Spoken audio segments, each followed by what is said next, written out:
अस्सलाम वालेकुम। उसा मेरे दसरा वसीम का गाँव यूट्यूब चैनल ते अज मैं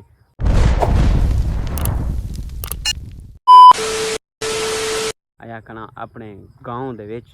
तो दिखेंदा पिया इथों दा माहौल कि क्या क्या चीज़ है और तो दिखेंदा पिया कि मैं कितनी कितनी गर्मी में तो दिखेंदा पिया एक छोटा जा मतलब कि बाल है वो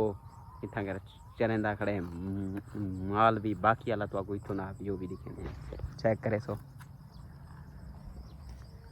बाकी हुण मैं तो इथों दिखेंदा पिया पिंड दा माहौल के इतना क्या क्या चीज़ हैं इतना कर केड़ी मतलब कि केड़ी केड़ी